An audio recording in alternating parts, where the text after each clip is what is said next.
Good evening, everyone. Here is Bruce Newmans from Bruce Newmans Academy.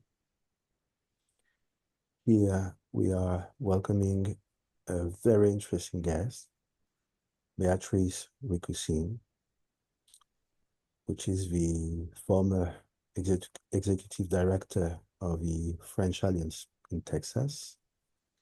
And since 3 years, is a therapist, a life coach, health and life coach.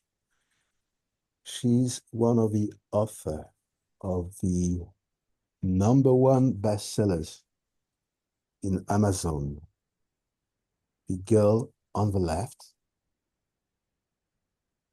And she's gonna tell us her story and what she's working on. Beatrice, good evening. How are you? Good evening, Bruce. Thank you for inviting me today. Yeah, I am a health and life coach now for 2 years, and I am working on the trauma and helping women to go through their trauma and to feel better in their life and to understand with them why are they stuck in their life and how they can be more happier. And so I'm working with them. I used to use this point of view, like I have a helicopter view, so I try to understand everything around why they can be stuck. So if they have pain on their body, I will notice that what's happening in their life and try to explore everything to understand why they are stuck and how we can unstuck them to feel better and to feel more aligned in their life. In your practice, you are working with different kind of tools, holistic tools, psychology.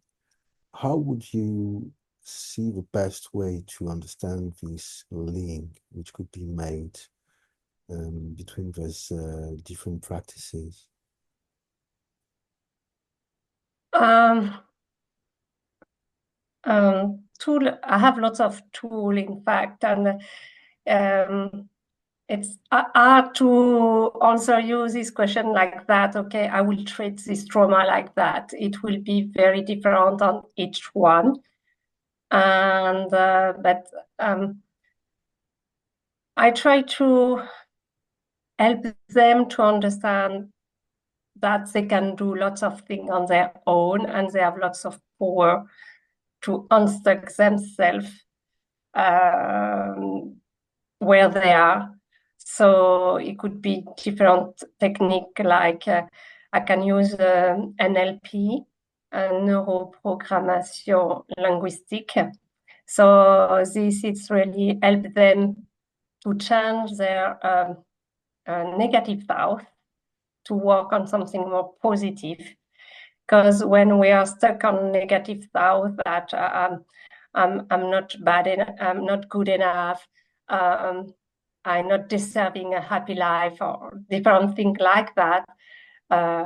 In fact, every day you are repeating that to yourself. It's really creating not something very good in your life. So for some people, we are really working on positive words, positive affirmation. So this could be a tool. And I'm thinking about one of my clients, and now she's telling me, I'm not insulting me anymore. And so for her, it was really something important. I can work on using EFT.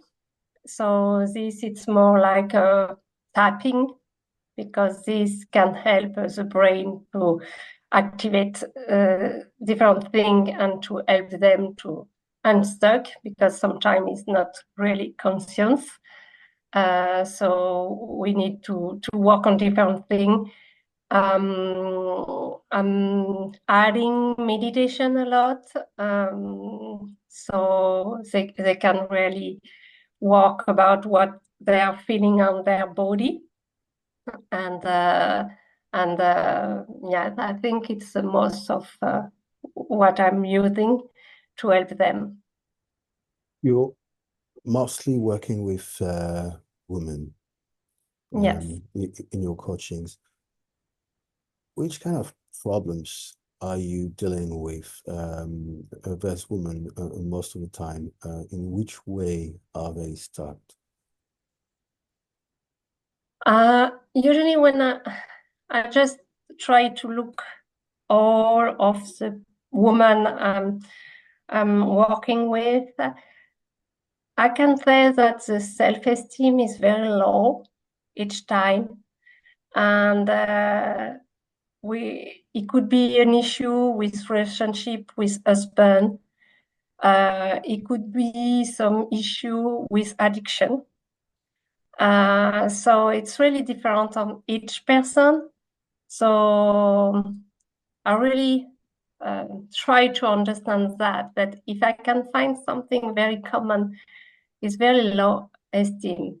And most of the time, they were big trauma in their life, and they try just to overcome this. And so when they were able to share something around their life, we can work on it and go deeper and deeper each time.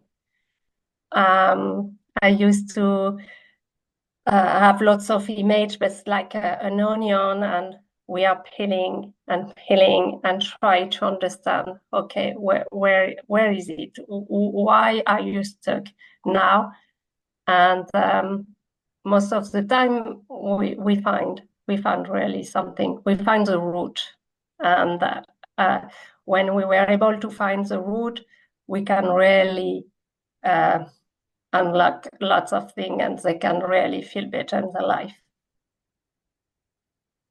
By digging, we find out which is triggering. We're living in a civilization which is somehow, upon my beliefs, driven by narcissism, and yet it leads necessarily to addictions. And which kind of addictions the women you're working with are suffering from theirs?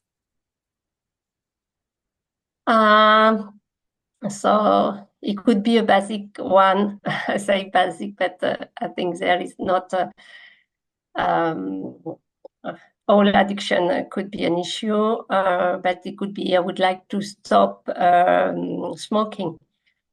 It could be an addiction about food. I'm eating with lots of compulsion, and I would like to stop that. Or it could be alcoholism. So they are drinking too much alcohol and they are destroying themselves. So it could be in different addiction, in fact. And other women, it could be working a lot. So addiction is when, in fact, it's really too much and there is not a balance for them.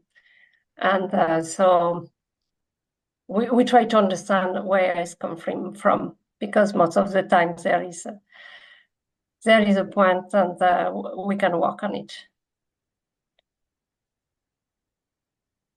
You are mentioning in this book, which is one of the, if not the bestseller in Amazon, the Girl on the Left, about this excruciating, terrible challenge that you faced in your life, which completely changed the direction in your life path. You had to deal with some terrible disease that your child had faced, which was a brain tumor. And you did assist him during his phase of healing. In my guess, it's the most terrible challenge that we could ever face, which is even harder than being diagnosed, face diagnosis of one particular disease.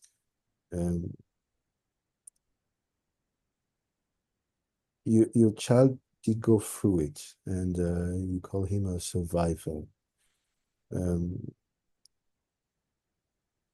Would you like to talk about that, and in which way this experience, this terrible experience, could be inspiring to other people which are dealing with very hard challenges in their life? I'm thinking about eventually a lot of my personal friends which are dealing with cancer, or other people that I know, colleagues, which are facing the same kind of situations. How can you highlight the best way to deal with these high challenges in our life? So in fact, when something happened like that, you're in shock. And so you need really to absorb and digest. But now it's the diagnosis was 8 years ago, so today I can really talk about that, and it's this experience I'm sharing on the book, because I need to write this story. I need to explain what is this and how we can be happy, even though we are going through something very hard. And I love this quote from Maya Angelou, and is, "You may not control all the events that happen to you, but you can decide not to be reduced by them." And this really was in my mind. And of course, I was sad. I was angry. I had lots of emotion, and someday it was in the same day I had this emotion. I will be able to cry, and after that to laugh. And so just to understand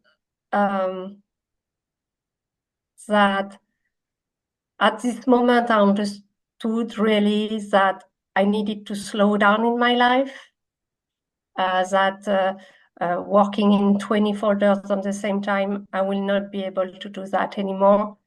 I understand how much my life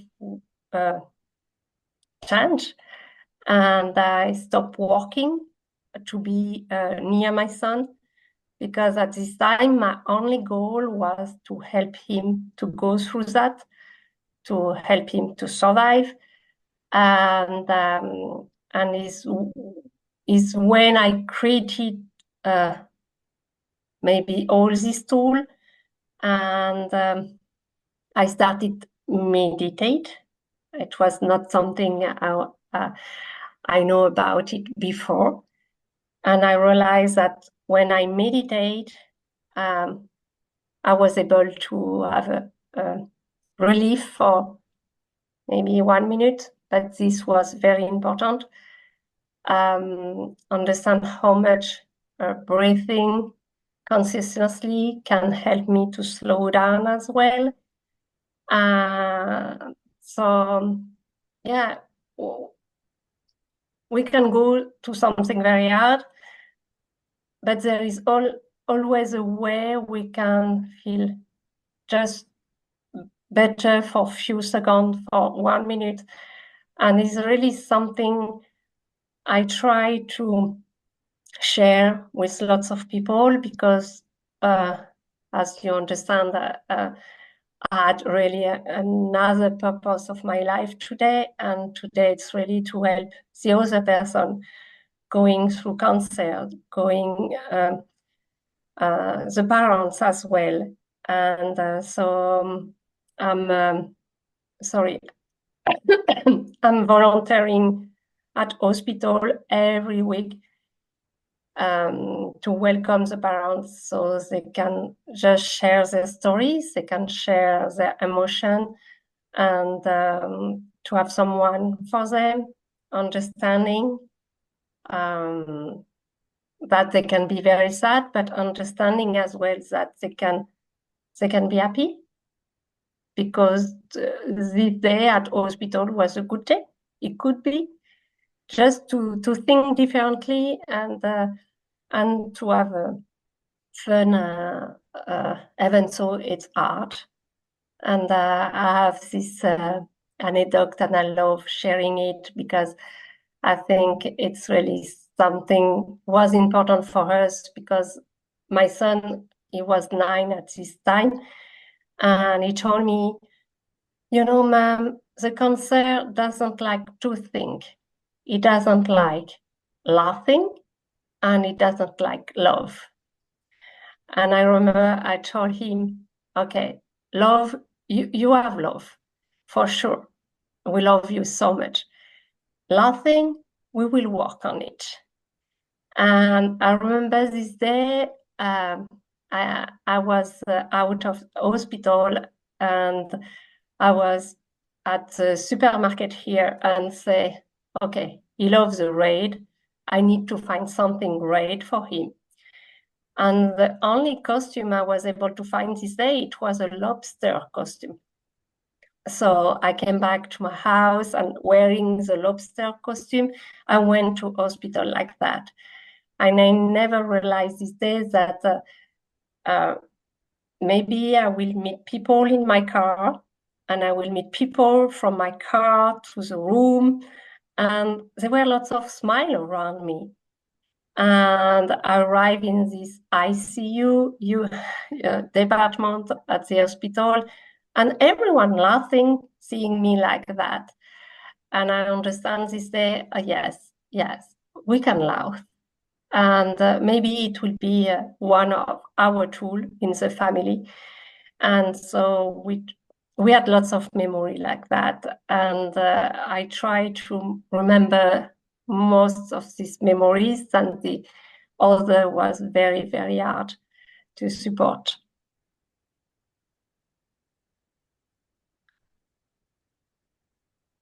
You may, you were previously somehow a workaholic, as you mentioned, doing a lot of activities, and then these events make you understand, recognize the importance, realize maybe the importance of healing in in the collective. Would you say that in this world, which is pretty materialistic, full of competition and full of lawyers as well, we maybe need more healers? Um, how are you considering the state? How much the society needs more healers in your beliefs and feelings?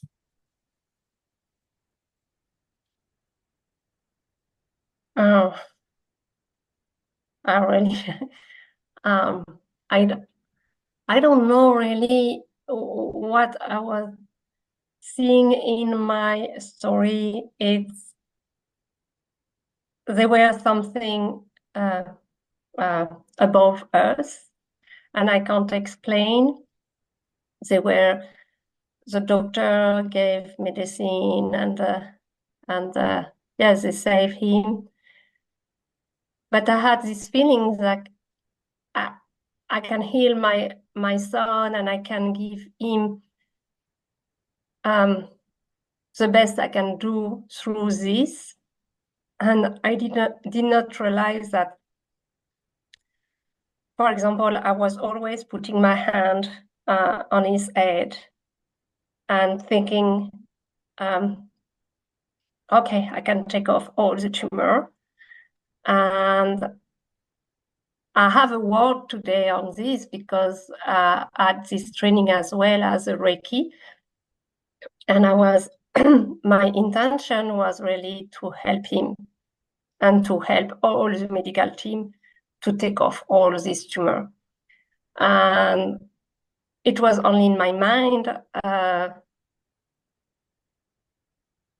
that maybe I was helping my son. Today, I think I was helping him.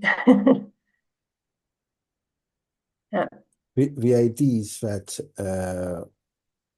far from considering that we should deny the traditional medicine, the mind can have an influence towards health, and there's the question of something which is maybe underestimated, which is the power of the aura.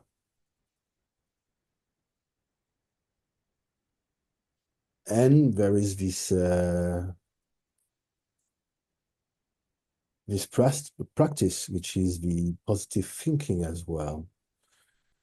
Then somehow, through this turmoil, these terrible events, you keep by yourself the strength to remain positive.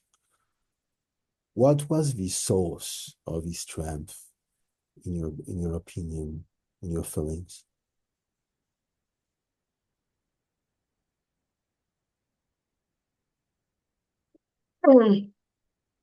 I really don't know. I think with this event, I'm starting really paying attention of different things.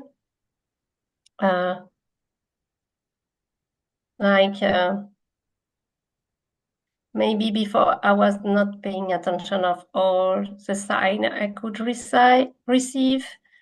And there is many in my life, and I realize today that I can really feel lots of things, and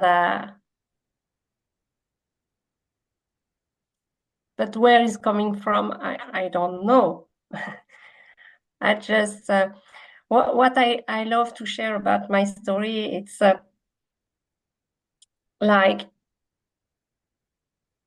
lots of people were helping my son, and for some people it was prayer, for some other it was meditation, other it was thoughts. But I feel really all this love around him to help him to go through that. I was really feeling that, and it's really hard to explain. Like, I didn't feel alone on this fight for him. I have my family, my direct family, my husband, my two daughters. We were really around him. But where it's come from, I really don't know. Yeah, of course, it's the eternal question, where love is coming from. And yet, that's this essence which is helping us all to evolve and endure as well, whatever is happening. Could you tell us more about the story of this book, The Girl on the Left? Yeah, the girl on the left, in fact, it was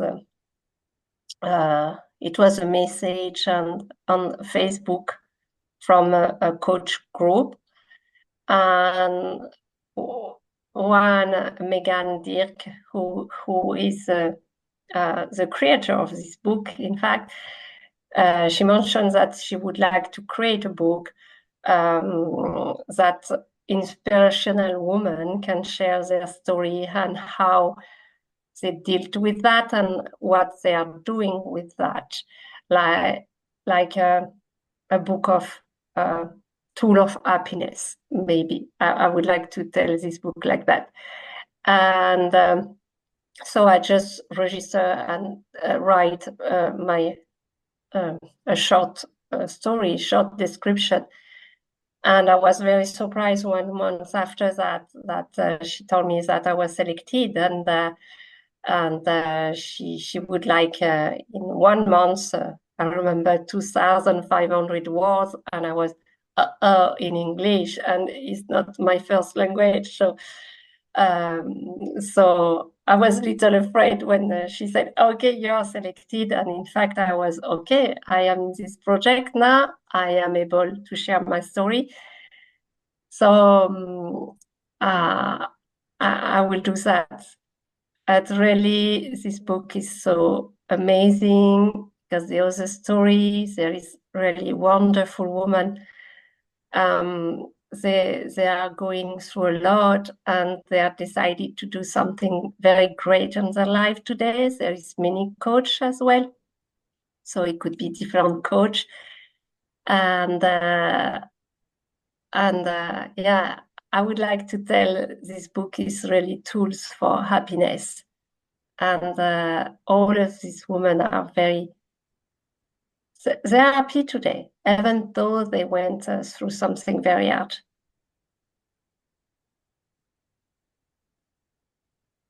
Are you thinking about writing any new book from this experience? Probably yes, yes. Yeah, because now I understand that my story can inspire people and can help people. And so I really want to continue that and helping people, like we can feel better. Many people are facing cancer uh, nowadays. It's maybe the disease of these new centuries. Who knows? Uh, which common tools of healing and which way to keep cultivating a positive mindset would you propose to them? What kind of practical tools would you suggest in the way that they can use it daily? Daily, they can really use breathing, consistently breathing. Like they can inhale, they can block and exhale. And I realize there is an exercise like that. You can inhale for 5, block for 5, and exhale for 7. And when you are doing that 2 minutes, in fact, it's really help you to slow down your body. And so it's the difference between sympathetic and parasympathetic. So it's a little tool because lots of people like that, when you are going through cancer, sometimes we are, no, I don't have any time. I don't have any time to take care of myself. And I understand that when you are under treatment, it's a lot going on. But this, maybe if you can take 2 minutes just breathing, this can really help you to slow down and help your body to relax, even so it's for 2 minutes. This is the first tip I can really share. So already some breathing techniques in order to balance some emotional states, first of all. Yeah. And I love sharing this one because it's 2 minutes. It's more easy to add that in the new routine, and it's not too much. Like it's very hard to mention to people who are going under treatment like that, you should go to exercise 1 hour. But maybe for them, 1 hour is too much at this time. So just to find really short tool they can use to feel more relaxed. And we can find that with the breathing exercise, and we can find that with meditation as well. Some meditation exercise, such as sitting down and trying to slow down the flow of thoughts and finding a room of stillness inside of us. Is it correct? Mm-hmm. It's so powerful. Necessarily. So for anyone which is curious to check this book, Girls on the Left, it's reachable on Amazon. Yes. Beatrice Recoussine. Where can people are able to reach you if they want to ask for some assistance in health and life coaching? So they can reach directly on my website. So it's mycoachbia.com. And there is all information there, and they can book for initial conversation. And so this conversation is free, because I really want to have this conversation with this person and to see if I'm the good person really to help them. And if they can feel on their side if they want me to help them. So it's really I love this first conversation, because I don't want people can invest money if they feel uncomfortable, or we need to see if the connection is really there, authentic, and that I will be able to help them. And if sometime, because I was talking about addiction, sometime addiction, it's very a strong one, and sometimes I'm not able to help them for now, and sometimes I need to direct them to other specialists, and so they can work better with them, and after that they can come back. So it's not I'm not okay if the person book one free conversation. My goal is not really that I will help them directly. My goal is really to help them, and it's depend of the situation and what they are sharing.